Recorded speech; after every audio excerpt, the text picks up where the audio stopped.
I walked out of that lawyer's office feeling lighter than I had in years. The divorce papers were finally signed. 10 years of marriage officially over with Jeffrey's signature still wet on the page. A California sun hit my face like a warm slap. And for the first time in months, I actually smiled. Victoria. Edward's newly single at 38. You sure about this? Vic, my lawyer, had asked one last time, never been more sure of anything now. I stood on the courthouse steps watching normal people go about. Their Tuesday afternoon lives, cars honked in Long Beach traffic, palm trees swayed in the ocean breeze, and somewhere above a small plane traced lazy circles in the blue sky. That's where I belonged up there. I drove straight to Pacific Skydive Center. My sanctuary for the past 8 years. The familiar smell of aviation fuel and canvas hit me as I walked into the hangar. My boss, Mike, looked up from his clipboard. Thought you were taking the day off. Changed my mind. Got any first-timers? He grinned and pointed to a group of college kids huddled nervously near. The gear wall fresh meat. For the next 4 hours, I threw myself into what I did best, teaching people how to fall from the sky and love every second of it. The nervous laughter, the pre-jump jitters, that moment when fear transforms into pure joy at 14. 0 feet. It reminded me why I started doing this in the first place that evening. I sat in my empty apartment with a glass of wine and my phone. The silence felt different now, not lonely, just quiet, peaceful. Even I downloaded 3 dating apps during my lunch break, but hadn't opened any of them yet. My finger hovered over the first one. 10 years of marriage, and I'd never really thought about what I wanted. Not really. Jeffrey had always been the plan, the safe choice, the obvious next step after college, but now the app asks for my preferences, male, female, or both. I stared at those options for a long time, my heart beating faster than it had during today's jump. Something inside me had been shifting for months, maybe years, a restlessness Jeffrey could never satisfy, a curiosity I'd never allowed myself to explore. I selected women and hit submit. Within minutes, the matches started appearing, women of all types, but one profile caught my attention immediately. Michaela King, 35, stunt performer. Her photo showed her hanging upside down from a helicopter, grinning like she just won the lottery. Lives for the adrenaline rush. Her bio read, looking for someone who understands that the best views come from the edge of everything. I swiped right before I could second guess this as myself. The match notification popped up instantly. The next morning, I woke up to 3 messages from Michaela. My stomach fluttered as I read them over coffee. Love the skydiving pics. Ever work with stunt coordinators. Just finished a car chase sequence. Nothing like controlled chaos to start the day. Tell me your craziest jump story. I typed back, quickly surprising myself with how easy it felt. Crazy. Try teaching a guy who was afraid of elevators to jump from 14. 0 feet. He threw up twice before we even got in the plane. Her response came within minutes. Did he jump? Not only did he jump, he booked another session before we landed. That's the power of a good teacher. For the next 3 days, our conversations flowed like water. She told me about hanging from skyscrapers in downtown LA, crashing cars through fake storefronts, and the time she accidentally set her hair on fire during an explosion scene. I shared stories about nervous celebrities, weather delays, and the pure magic of watching someone conquer their fears at 15. 0 feet. But our talks went deeper than work. She mentioned her ex-girlfriend Sarah, how they'd grown apart when Sarah wanted something more traditional. I found myself opening up about Jeffrey, how I'd felt like I was suffocating in a life that looked perfect from the outside. Sometimes the safest choice is the most dangerous one. She wrote back by Thursday night. I was checking my phone every few minutes, hoping for her messages. This felt different from anything I'd experienced with Jeffrey. The anticipation, the butterflies, the way I found myself smiling at random moments throughout the day.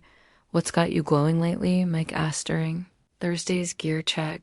Just feeling good about things. About damn time you've been walking around like a ghost for months. That evening, Michaela sent a photo from a rooftop somewhere in Hollywood. The city lights spread out below her like scattered diamonds. This is where I come to think she wrote "What's your thinking spot?" I sent back a picture of. The view from our plane at sunset, clouds painted orange and pink. Below us, that's where I go to remember why I'm alive. I'd love to see that view with you. My heart hammered as I typed back, "Want to meet for coffee? There's this place by the beach. In Long Beach tomorrow at 3 o'clock, perfect." I set my phone down and stared at my reflection in the bathroom mirror. When was the last time? I'd felt this nervous about meeting someone college, maybe certainly never with Jeffrey. Our relationship had been comfortable from day one, predictable, safe. This felt like standing at the edge of an open airplane door, wind rushing past, knowing that once I stepped out, everything would change. The smart thing would be to step back, close the door, stay where it was safe, but I'd spent 10 years playing it safe. I spent Friday morning at the drop zone, but my mind kept wandering to 3 o'clock. What would I wear? What would we talk about? What if the chemistry we had through text didn't translate in person Earth too? Victoria might called out during the safety briefing, "You with us? Sorry, just thinking about this weekend's weather patterns." He raised an eyebrow, but let it slide at 2:30. I was already sitting at Coastal Grounds, watching every car that pulled into the parking lot. The ocean breeze carried the scent of salt and possibility. My hands shook slightly as I sipped my latte. Then I saw her walking up from the beach, and my breath caught in my throat. Michaela walked toward me with a kind of confidence that made people stop and stare. She had this way of moving like she owned the ground beneath her feet. Shoulders back, chin up, taking in everything around her with those sharp green eyes. Her brunette hair caught the afternoon sunlight, and she wore faded jeans and a black tank top that showed off arms clearly built for her line of work. Victoria, she smiled, and damn, if it didn't light up her whole face, that's me. I stood up too quickly, nearly knocking over my chair smooth. She laughed, a genuine sound that put me at ease, immediately nervous. You throw yourself out of planes for a living different kind of scary. We settled into our seats, and I couldn't help noticing how she sat slightly forward, like she was ready to spring into action at any moment, even relax. There was this coiled energy about her, so she said, wrapping her fingers around her iced coffee, "Tell me about your marriage." Most people danced around personal topics on first meetings. Not Michaela. I like that 10 years of trying to be someone. I wasn't Jeffrey's a good guy, but we wanted different things. I paused. Actually, I'm not sure I knew what I wanted until recently, and now I met her eyes. Now I think I'm figuring it out. She leaned back in her chair, studying me. I've been with women since I was 22, never tried the whole traditional thing. What made you so sure? Same thing that probably made you realize you can only pretend for so long before it starts eating you alive. The honesty in her voice hit something deep in my chest. This wasn't small talk anymore. My friends thought I was crazy for leaving him nice house, stable income, the whole package, but you weren't happy. I was suffocating. She reached across the table and touched my hand briefly, just for a second, but it sent electricity straight through me. I get that we talked for 2 hours about her work, doubling for a list. Actresses, the time she broke 3 ribs during a motorcycle scene, how she'd learned to drive everything from speedboats to helicopters. I told her about my worst student, the celebrity who cried for an hour before his charity jumped the proposal I'd witnessed at 10,000 feet. The sun was getting lower when she suggested we walk down to the beach. "I have an idea," she said as we reached the sand. "You've got me curious about this skydiving thing. You want to jump with you as my instructor or something?" In the way she said it made my pulse quicken. I could arrange that we stopped walking near the water's edge. The late afternoon light made everything golden, and suddenly she was standing closer than before. "Can I tell you something?" she asked. Yeah, I haven't felt this interested in someone in a long time. My heart hammered against my ribs. Interested how? Instead of answering, she stepped closer, close enough that I could smell her perfume, something light and citrusy, close enough to see the small scar above her left eyebrow. "This okay?" she whispered. I nodded, not trusting my voice. When she kissed me, it was nothing like the careful, predictable kisses I'd shared with Jeffrey for 10 years. This was urgent searching, like she was asking a question I desperately wanted to answer, my hands found. Her waist pulling her closer, and she made this soft sound that went straight through me. We broke apart, breathless foreheads touching. Damn.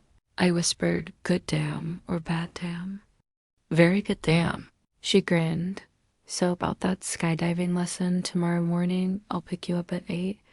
As we walked back to our cars, I felt like I was floating. This was what I'd been missing, this electricity, this feeling of being fully awake. For the first time in years, I was still smiling when I got home, still tasting her lip gloss, still feeling the warmth.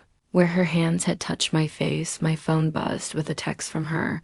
Can't wait for tomorrow, sweet dreams, beautiful. I fell asleep that night with butterflies in my stomach and the strangest feeling that my whole life was about to change. Saturday morning arrived with perfect skydiving weather, clear skies, minimal wind, and Michaela waiting outside her apartment complex. Wearing a jumpsuit that fit her like it was tailored, she looked every bit the professional stunt performer she was. Ready for this? I asked as we drove toward the drop zone. Born ready, though. I have to admit, falling attached to you sounds pretty appealing. The way she said it made my cheeks burn. Everything felt different with her in the passenger seat, more vivid. Somehow like someone had turned up the color saturation on my whole world at the airfield. I walked her through the safety protocols with professional efficiency, but every time our hands touched during the equipment checks, my concentration wavered. She was a natural student, confident and focused, asking smart questions about the gear and procedures. You've done this before. I observed similar principles to some of my stunt work, just higher altitude. Mike raised an eyebrow when he saw us gearing up together, taking on private students. Now something like that. The plane climbed steadily toward our jump altitude while Michaela and I sat pressed together in the cramped cabin. I could feel the warmth of her body against mine, her steady breathing, the way she kept glancing at my mouth when she thought. I wasn't looking nervous. I asked, excited. At 14,000 feet, I opened the door and felt the familiar rush of wind and adrenaline, but this time was different. This time I had Michaela's back pressed against my chest, her hands gripping mine, trust flowing between us like electricity. On 3, I shouted over the engine noise. 1, 2, we fell together into the vast blue morning. And for 60 seconds of free fall, nothing existed except us and the earth. Rushing up to meet us, she threw her head back against my shoulder and laughed with pure joy, the sound carried away by the wind. When I deployed the chute, we jerked upward, suddenly floating peacefully above the California coastline. The ocean stretched endlessly to our left, long beach spread out below us like a detailed map. This is incredible, she breathed. Best office in the world. We landed softly on the beach, and as I helped her out of the harness, she turned in my arms. We were both still high on adrenaline, hearts pounding, faces flushed from the wind and excitement. That was amazing, she said, but she was looking at me, not the sky we'd just fallen from. Yeah. She kissed me then, right there on the sand, with the parachute billowing behind us in the ocean breeze. This kiss was different from yesterday's tentative exploration. This was hungry, demanding, her hands tangling in my hair as she pressed me back against the equipment bag. I lost myself in her mouth, her warmth, the way she tasted like coffee and possibility. My hands found the zipper of her jumpsuit, and she made that soft sound again that drove me crazy. Your place or mine, she whispered against my lips, mine's closer. We barely made it through my apartment door before she was pulling my shirt over my head, walking me backward toward the bedroom. Every kiss was more urgent than the last 10 years of suppressed desire finally breaking free. She was beautiful. In the afternoon light streaming through my windows, confident in her skin in a way I'd never been. When she touched me, really touched me, I understood what I've been missing all these years. This wasn't just physical attraction, this was coming alive. Afterward, we lay tangled in my sheets, her head on my shoulder, both of us breathing hard and trying to process what had just happened. So that was. I started worth the wait, definitely worth the wait. She traced lazy patterns on my bare shoulder, eh? Should probably tell you something. I don't usually move this fast, me neither, actually. I've never moved this fast. She propped herself up on one elbow to look at me, no regrets before. I could answer my doorbell rang then again, more insistently expecting. Someone Michaela asked. I wasn't, but something cold settled in my stomach. As the ringing became pounding, I threw on a robe and looked through the peephole. Jeffrey stood on my doorstep looking angry and determined. Damn, I whispered, turning back. To Michaela, it's my ex-husband. Jeffrey's pounding grew louder. I gestured for Michaela to stay quiet and cracked the door open, keeping the chain locked. What do you want, Jeff? We need to talk now. His face was red. Whether from anger or the California heat, I couldn't tell. The divorce is final. There's nothing to discuss, like how there isn't. I know what you're doing.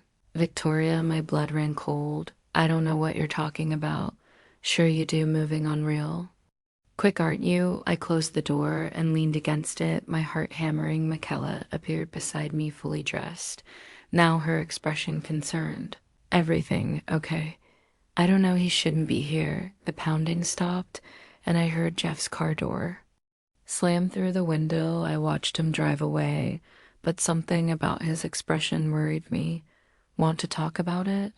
Michaela asked, not really. Want to get out of here instead? We ended up at an antique store downtown, walking the narrow aisles between dusty furniture and forgotten treasures. I needed the distraction, something to clear my head of Jeffrey's unexpected visit and its implications. Look at this. Michaela called from across the shop. I found her standing in front of an ornate mirror, easily 6 feet tall, with an elaborate carved frame that looked like it belonged in a Victorian mansion. The glass was old, slightly warped, giving everything in dreamlike quality. It's beautiful, I said, though something about it made me uneasy and expensive. She looked at the price. Tag $1,200, but I couldn't stop staring at it. The mirror seemed to pull at something deep inside me, like it was calling my name in the aged glass. I caught a glimpse of movement that couldn't be right. For just a second, I could have sworn I saw 2 women embracing, dressed in white. I want it. I heard myself saying, Victoria, it's $1. $200, I know, but I need it. The shop owner, an elderly woman with knowing eyes, smiled when I approached the counter. That piece has been waiting for the right person. Mirrors like that, they choose their owners. What do you mean, family heirloom? From an estate in Pasadena. Previous owner claimed it showed glimpses of the future. She winked. Of course, that's just old wives' tales. I paid for the mirror anyway, arranging for delivery that evening. Michaela shook her head, but didn't argue. You're full of surprises, she said as we walked back to my car. Good surprises. The best kind. That evening, 2 delivery men struggled to get the mirror up to my second-floor apartment. They positioned it in my bedroom opposite the bed, where it reflected the room in its strange, antiquated way. Michaela arrived an hour later with Thai takeout and wine. Still can't believe you bought that thing, she said, glancing at the mirror as we ate. It spoke to me. $1,200. Conversation after dinner. She curled up next to me on the couch, and I felt that same electricity as yesterday, but stronger somehow, more certain, when she kissed me this time. It was slow, exploratory, like we had all the time in the world. Stay tonight? I whispered against her lips. I was hoping you'd ask. In my bedroom, with the mirror reflecting our movements in its wavy glass, everything felt heightened. The way she undressed me carefully, reverently, how her skin felt under my hands, warm and smooth, the sounds she made when I touched her, the way she'd shown me that afternoon. We made love slowly this time, learning each other's rhythms, discovering what made the other gasp or sigh. In the mirror's reflection, our bodies looked ethereal, like we were part of some romantic painting from another era. Afterward, as we lay breathing heavily in the moonlight, I caught sight of something in the mirror that made me sit up suddenly. What's wrong? Michaela asked in the glass, just for a moment. I'd seen us clearly, but we were older, wearing matching white dresses, holding hands and laughing. The image lasted only seconds before returning to normal, but it left me shaken. Nothing, I said, settling back into her arms. Just thought I saw something. She pulled me closer, and I breathed in her scent, trying to shake the feeling that the mirror had just shown me something impossible, something that looked suspiciously like a future I'd never dared to imagine. Monday morning brought the kind of marine layer that made jumping impossible until afternoon. I should have been grateful for the downtime, but my mind kept wandering during the safety briefing with 3 first-time jumpers from San Diego. And remember, I said, going through the motions, keep your legs bent when we hit the ground. Let me handle the landing. What happens if the parachute doesn't open? Asked the nervous one, a guy who looked like he was already regretting his bachelor party dare. That's what the reserve chute is for, I replied automatically, but my attention was split between him and the text I'd gotten from Michaela 20 minutes ago. Shooting a car crash scene today. Wish me luck. Mike appeared at my elbow. Victoria, can we talk? My stomach dropped. He never used that tone unless something was seriously wrong. What's up? He pulled me aside, away from the students. I got a complaint about Saturday's jump. What kind of complaint? Someone called saying you were unprofessional with a female student, that you were, quote, more focused on personal matters than safety protocols. My blood ran ice cold. Who called? Didn't leave a name. But Victoria, I've known you for 8 years. If there's something going on that might affect your judgment, there isn't. I followed every safety procedure exactly, but even as I said it, I knew it wasn't entirely true. My attention had definitely been divided on Saturday, though never during the critical moments. Look, I'm not saying I believe it, but I had to bring it up. You've seemed distracted lately. The rest of the morning dragged by. I kept checking my phone, worried about Michaela's stunt work, angry about whoever had called Mike, and increasingly paranoid that Jeffrey was behind it somehow. At 2 o'clock, my phone rang. Unknown number. Victoria Edwards. Miss Edwards, this is Cedars-Sinai Hospital. We have a Michaela King here who listed you as her emergency contact. The world tilted sideways. Is she okay? What happened? She's stable, but she was injured during a stunt sequence this morning. Can you come in? I was in my car before the nurse finished giving me directions. The hospital smell hit me the moment I walked through the sliding doors. Antiseptic and fear, the scent of everyone's worst moments. I found Michaela in room 314, looking small and vulnerable in the hospital bed, her left leg elevated and wrapped. Hey there, devil, I said, trying to keep my voice light despite the terror clawing at my chest. Her face lit up when she saw me. You came? Of course I came. How bad is it? Torn ligaments, possible fracture. The motorcycle didn't want to cooperate during the crash sequence. She tried to smile, but I could see the pain behind it. I pulled the visitor chair close to her bed and took her hand. Her knuckles were scraped. A bruise was forming along her jaw, but she was alive and whole, and here I was scared, I admitted. Me too, not of the crash, but of calling you. Didn't know if it was too soon for emergency contact status. It's not too soon. The doctor came in an hour later with x-ray results, severe sprain, no fracture, but she'd be on crutches for at least 6 weeks. No stunt work, no physical activity, complete rest. I'll take care of you, I said without thinking. You don't have to. I want to. That night, I helped her into my apartment, getting her settled on my couch with her leg elevated and painkillers within reach. She looked exhausted, vulnerable in a way I'd never seen before. This wasn't how I planned to spend our 3rd week together. She said, plans change. I'm not going anywhere.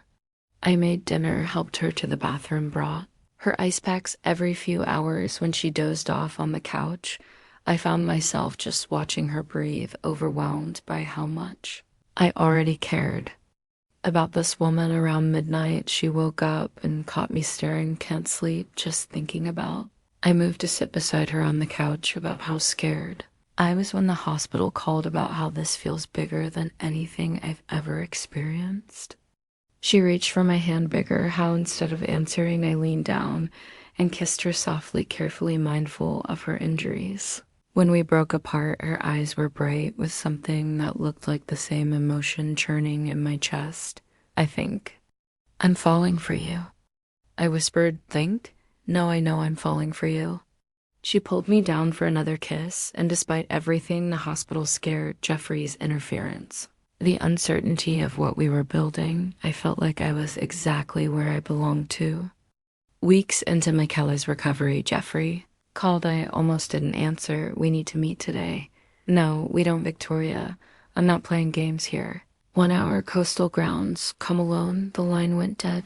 Something in his voice made my skin crawl, but I couldn't shake the feeling that avoiding him would make things worse. I found him at our old table, the one where Michaela and I had first talked face to face. The irony wasn't lost on me. You look good, he said as I sat down. What do you want, Jeffrey? I know. About her, the stunt woman, my blood pressure spiked. How I hired someone to follow you. Amazing what people will do for money these days. He slid a manila envelope across the table, photos, credit reports, background checks. Your girlfriend has quite a history. I didn't touch the envelope. You're sick, I'm practical. Do you have any idea how this looks? My ex-wife shacking up with some Hollywood lesbian barely a month after our divorce. Former ex-wife and who I sleep with is none of your business. His face darkened. It becomes my business when it affects my reputation. I am up for partner at the firm Victoria. I can't have this kind of scandal attached to my name. What scandal? 2 adults in a relationship. 2 adults of the same gender parading around Long Beach like some kind of statement. The disgust in his voice made me want to throw my coffee in his face instead. I leaned back in my chair and really looked at him. 10 years of marriage, and I'd never seen this side of Jeffrey, the entitled, controlling side that probably would have emerged eventually anyway. Let me be clear, I said slowly. I don't care about your reputation. I don't care about your partnership, and I sure as hell don't care what you think about my personal life. You should care, because I can make things very difficult for you, like calling my boss with anonymous complaints. He smiled, and it was ugly. That's just the beginning. 1 phone call to the FIA about substance abuse could end your career. I don't do drugs, doesn't matter. The investigation alone would shut you down for months. I stood up, fury racing through my veins. You're threatening me. I'm protecting myself. End it with her. Victoria, go back to being the respectable divorced woman everyone expects, and we can all move on. Go to hell. I walked away before I could say something. I regret, my hands shaking with anger. The drive home was a blur of rage and fear. Could he really destroy my career? Did he hate me enough to try? Michaela was asleep on my couch. When I got back, her injured leg propped up on pillows. She looked peaceful, beautiful, completely unaware of the storm gathering around us. I sat on the coffee table and gently shook her shoulder. Hey, she blinked awake, immediately alert. What's wrong? You look like you've seen a ghost. Jeffrey wants me to stop seeing you. She struggled to sit up. What did he say? I told her everything. The threats, the photos, his plan to destroy my reputation, to protect his own. With every word, her expression grew harder. So what do we do? She asked when I finished. This is my problem. Like hell it is. He's threatening both of us. Michaela, you don't understand. He could actually do this and my career, ruin everything I've worked for. She was quiet for a long moment, studying my face. Are you reconsidering? Sheos, no, yes, I don't know. I buried my face in my hands. I'm scared. She reached for me, pulling me toward her on the couch. Hey, look at me. I met her eyes, and the certainty I saw there steadied me. I've spent my entire adult life doing what other people thought was right for me. I said, playing it safe, following the rules, being what everyone expected. And where did it get me? Miserable and hollow and half alive. And now I'm terrified and exhilarated, and more myself than I've ever been. I kissed her softly. I'm not going back to that life. Not for Jeffrey, not for anyone, even if he follows through on his threats. Even then she smiled and pulled me down for another kiss, this one deeper, more certain. Then we fight back. How? Leave that to me. I know people who deal with guys like Jeffrey. As I lay in her arms that night, I felt something shifting inside me. For 10 years, I'd let fear make my decisions, fear of judgment, of change, of taking risks, but loving Michaela was worth any risk. Jeffrey could throw at us. The mirror across the room caught my attention in the dim light. For just a moment, I could swear I saw us again, older, happier, standing together. Without fear, maybe the future didn't have to be scary after all. The mirror showed me something different. That Tuesday morning, as I got ready for work, I caught a glimpse of two women in white dresses standing on a beach with flowers in their hands. The image was clearer this time, more detailed. One looked unmistakably like me, older but radiant. The other had Michaela's smile. "You're staring at that thing again," Michaela said from the bed where she was doing physical therapy exercises. "It shows me things, sometimes us. I think in the future, good things, beautiful things." That afternoon, I made a decision that had been building in my chest for days. If the mirror was showing me our future, maybe it was time to stop waiting for it to happen and start making it real. Mike was in the hangar when I found him checking weather reports for the next day's jumps. "I need to borrow the Cessna this weekend," I said. "Personal flight, very personal." He looked up from his clipboard, studying my expression. "This about that woman who's been staying with you, maybe, well, whatever makes you smile like that can't be bad." Approved. I spent the rest of the week planning every detail: sunset jump, perfect weather forecast, and most importantly, the ring I've been carrying in my pocket since Wednesday. A simple white gold band with a small diamond. Nothing flashy or traditional, just beautiful. Michaela's leg was healing well enough for light activity, though. She still moved carefully when I suggested a scenic flight Friday evening. She didn't hesitate. "Miss being up there with you," she said, kissing me as we walked toward the plane. The Cessna climbed smoothly into the golden evening sky. Long beach spread out below us, the Pacific stretching endlessly westward, painted orange and pink by the setting sun at 5,000 feet. I leveled off and turned toward the coast. "This is gorgeous," Michaela said, looking out at the view. "Want to make it even better, how I pulled out 2 parachutes, one more, jump together." Her eyes lit up. "My leg tandem jump, I'll handle everything." She was already reaching for her harness. "Are you crazy?" "Yes, kidding." Her geared up in the cramped cabin was awkward with her injured leg, but we managed, as always, being pressed against her back. Feeling her trust in my hands made everything else fade away. At 10,000 feet, I opened the door. The wind rushed in, carrying away all our words except the essential ones. "Ready?" I shouted. She nodded, and we fell together into the burning sky. Free fall with Michaela never got old. 60 seconds of pure freedom, nothing but US and the earth spinning below. But this time, as we floated under the canopy, watching the sun sink toward the ocean, I had something else on my mind. "Michaela," I called over the wind. "Yeah, I love you. I love you too. Marry me for a moment." The only sound was whim through the parachute lines below us. The beach grew larger, more detailed. I could see people walking, dogs, couples holding hands, normal life happening while we drifted down from heaven. "Are you serious right now?" she shouted back. I pulled the ring box from my jumpsuit pocket, nearly dropping it in my nervousness. "Dead serious?" She twisted in the harness to look at me, and her face was everything I'd hoped for: surprise, joy, tears already. "Starting, you're proposing at 8,000 feet, best office in the world. Remember?" She laughed, the sound caught by wind and carried across the sky. "Yes, of course." Yes, we landed on the beach in a tangle of parachute lines and laughter. Other people rushed over to help us with the gear, but I barely noticed them. All I could see was Michaela, tears streaming down her face as I slipped the ring onto her finger with Sandy, shaking hands. "I can't believe you just did that," she said. "Good, unbelievable, or bad, unbelievable."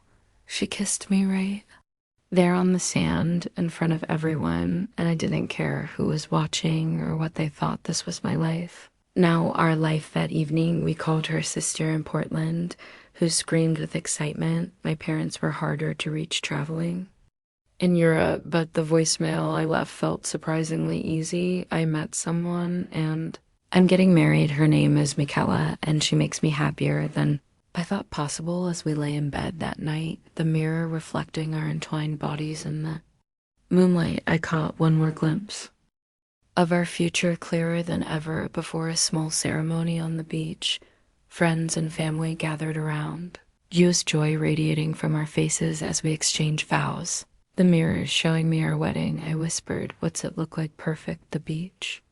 Ceremony happened exactly as the mirror had shown me 3 months later on a perfect October afternoon. Our friends gathered on the sand where we'd shared our first kiss. The weather was flawless, no marine layer, just pure California sunshine and gentle ocean breeze. Michaela's sister flew down from Portland to serve as her maid of honor while Mike stood beside me looking uncomfortable in his rented tux, but grinning like a fool. Even my parents had made it back from Europe, my mother crying before the ceremony even started.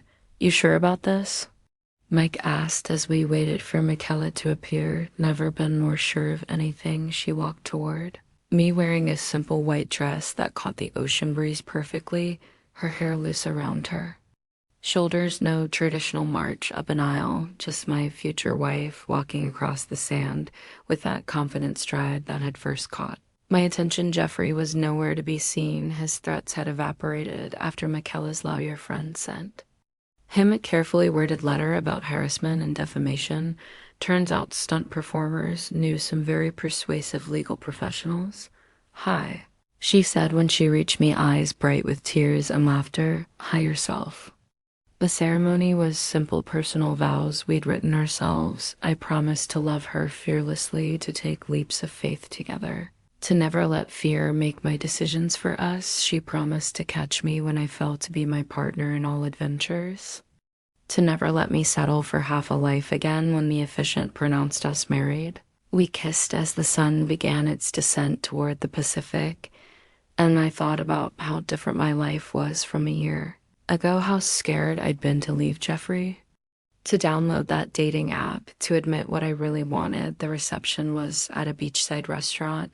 Nothing fancy, just good food and people we loved. My mother approached me during dinner, looking nervous. "I want you to know," she said carefully, "your father and I just want you to be happy. Are you okay with this?"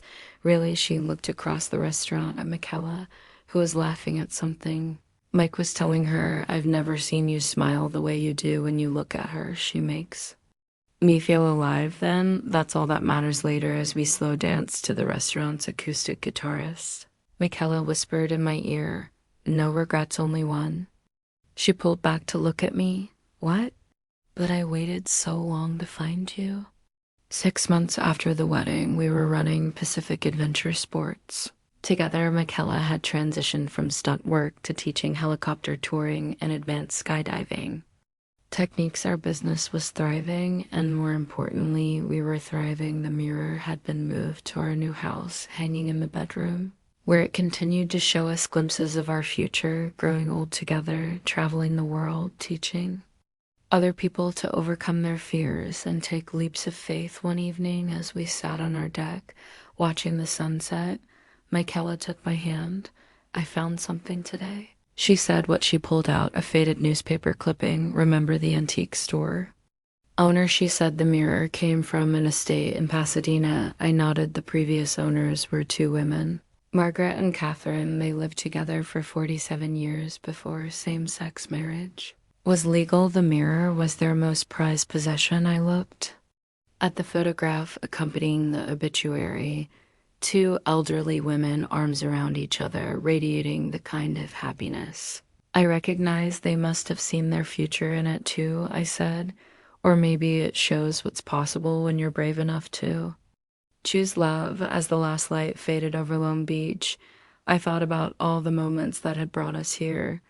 The divorce papers, the dating app, that first terrifying kiss on the beach, Jeffrey's threats, Michaela's accident, the mirror's mysterious visions. Each choice had led to this moment, this life, this love that felt bigger than anything I'd ever imagined possible. "Thank you," I said. "For what?" "For teaching me how to fall." She kissed me as the stars appeared overhead, and somewhere in our bedroom window, I could swear, I saw the mirror reflecting not our past or future, but simply this perfect present moment.